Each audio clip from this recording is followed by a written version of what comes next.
Okay. Okay na naman tayo.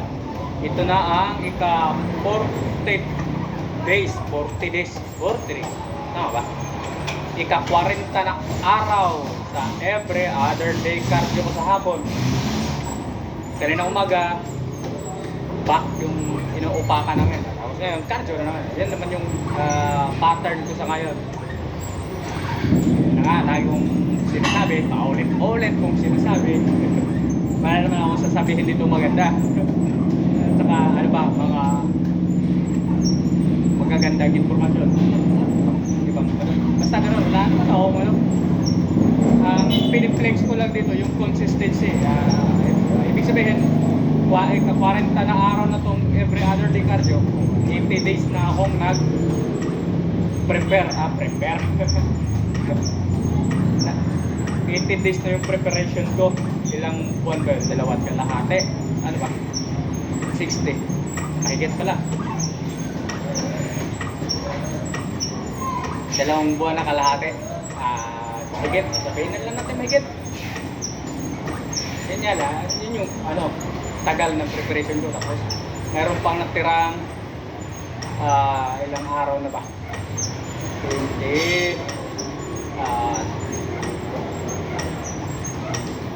48 days ata. Ba't magulo? Ang isang buwan 30 plus 18 days. 48 days. Hina ako talaga sa mathematics. Dati gusto ko yung mathematics, ngayon nagiging mahina na akong mathematics eh.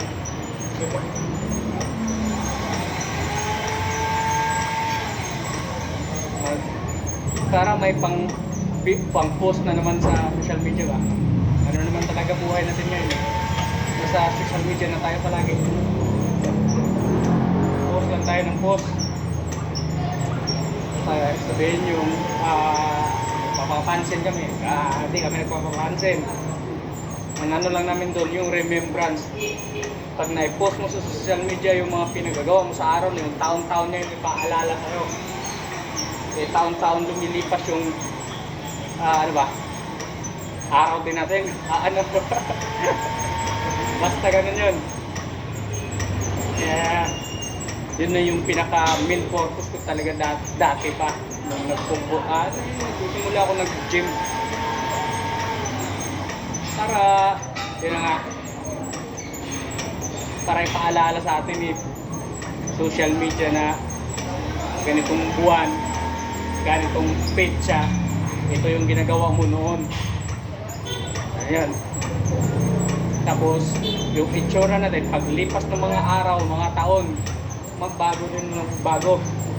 Kasi walang immortal sa atin sa mundong ibabaw na ito eh.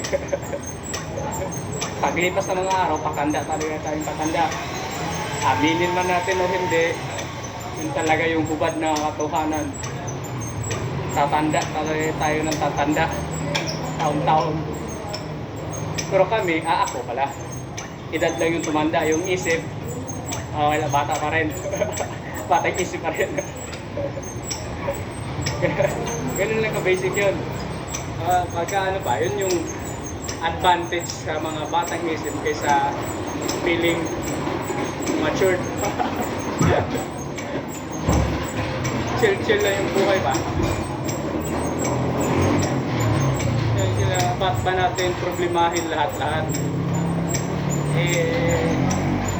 Problema lang yun. Basta tayo, ganun yun. Wala lang talaga magawa. Parang meron namang tawag ito, parang di ba gaano maramdaman yung pagod.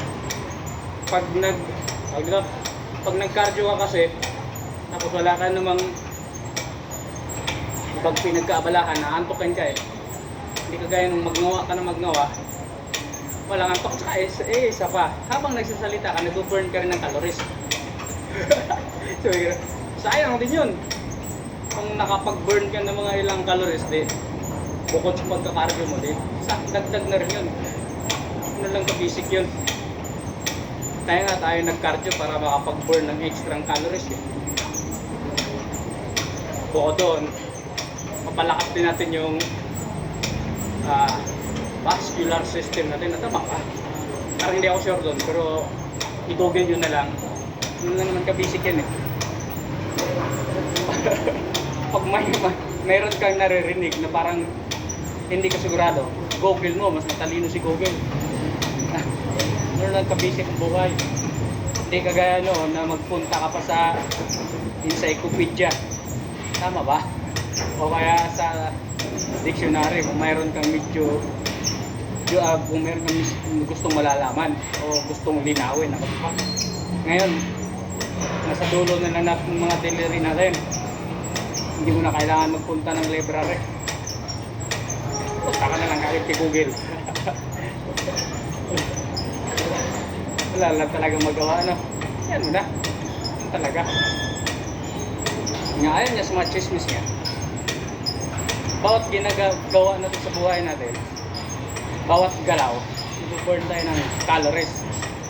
Kaso nga lang, pagka lamon tayo ng lamon, mas marami talaga yung calories na pumapasok sa ating katawan kaysa nailabas. Yun. Ang itsura mo magiging lumba-lumba. Tapos sabihin naman ng mga pakaangkang na kahit anong exercise mo, mamamatay ka rin. Di bali, ganun naman talaga eh, mamamatay tayong lahat. Di bali, okay na yung mamamatay kang may abs kaysa mamamatay kang butot balat. Ganun yun. Buti kung mamamatay ka agad. Paano kung makaratay? Nakaratay o basta magdahik sa Bisaya pa, magdahik ka sa banig. Yun yung malaking problema. Papigat ka na nga sa pamilya. Mabigat pa kalooban mo kasi nakikita mong nahihirapan sila na wala kang maitulong, wala kang maiambag. Nagiging pabigat ka pa nga. Yun. Saka hindi lang naman kami mga nagbubuhat yung mga expert na talaga mismo nagsasabi. Habang tayo nagkakaedad, kailangan talaga natin yung physical training, resistant training, basta lahat ng pangpaugnat sa kusog, huwag mo Bisaya pa. Baliktad yung mindset natin eh, pagka nagkaedad na tayo, iyain tayo na maglaro ng basketball o kahit anong sports. Tapos madalas sasabihin na, pangbata lang yan, ganyan. Oo, pangbata yung sports na yun, pang commercial or pang, pero pang life maintenance, lifestyle, o kung ibang mga terminologies din dapat na gamitin. Importante sa mga nagkakaedad na. Yun nga, pag nagkaedad na tayo, bumabagal na yung metabolism natin, bumababa na yung testosterone level natin, tapos magpakaang-kaang pa tayo, saan tayo pulutin? Sa kangkungan. Yun yung malaking problema. Dati hindi ko rin naman naisip yan. Kasi pagka nag-day off ako, alak yung kadalasang tambayan. Pero nung nagtagal na, napagtanto ko, wala pang taong tinitingala bilang isang napakatinding manginginom o pinakasuga pa sa bisyo, walang tinitingalang ganon. Tapos yun na nga, ano pa ba? Wala na akong naisip na sabihin basta ganon na yun.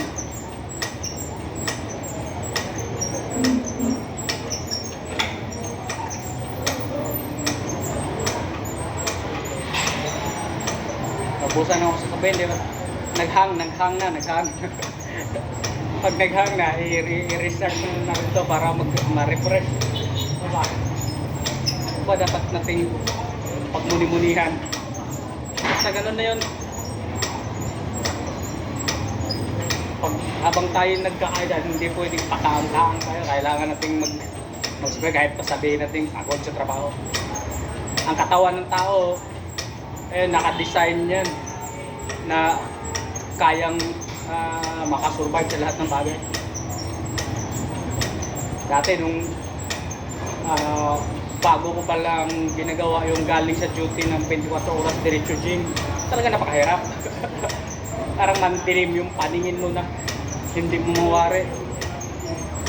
Pero nung nagtagal na, kalipas na 2 linggo, 3 linggo, nagiging ordinary na. Tsaka meron nga rin mga nagsasabi na ganito ganyan. Sa bagay, mga nagre-research naman talaga yan sila. Mga expert po sila sa mga ganun. Yan sa akin naman, kinukumpara ko naman yung sa mga sundalo. Pagka nasa field sila o nasa operation sila, napakabigat ng dala-dala nila. Di naman din yun sila nakakatulog. Ilang araw yung operation, di naman sila nakakatulog ng maayos. Dahil okay naman sila. Nagretiro naman din na malalakas yung katawan. Ayun din yung ko. Kumbaga yung katawan natin, kung paano natin ini-ensayo, tinitrain yan, makaka-adapt din yan. Sa umpisa lang talaga yung mahirap. Kahit sa diet niya ganun pa rin. Ilang dekada tayo lamon ng lamon. One time, binawasan natin yung lamon natin, napakahirap din. Baga, lahat ng kulang mararamdaman mo talaga pag nag-start ka na ng mag-diet. So pagkalipas ng mga buwan, taon, napakadali na lang. Baga pag sinabi mo ngayong araw, hindi ako kakain ng ganito karami ngayong araw na to, kaya na. Buot yung gutom. Hindi na siya talaga ganun kagutom. Ano yung mga explanation yung expert dyan? So, hindi naman ako expert. Hindi na natin yung explain yan.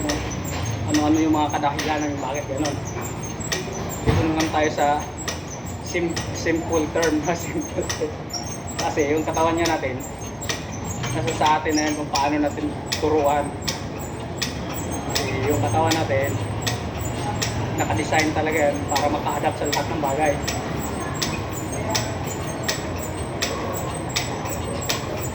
Yan, meron. Hindi na medyo hirap na gamitin yung comparison yun. Basta ganun na yun.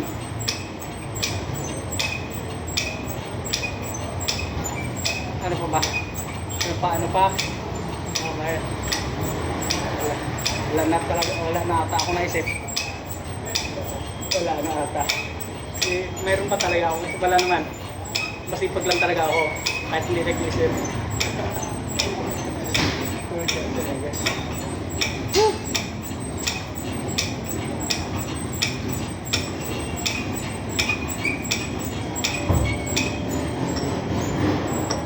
Yan, hindi na natin sagarin kasi pagka sobrang haba rin kasi hirap din ma-post sa social media. Ang tagal mag-loading.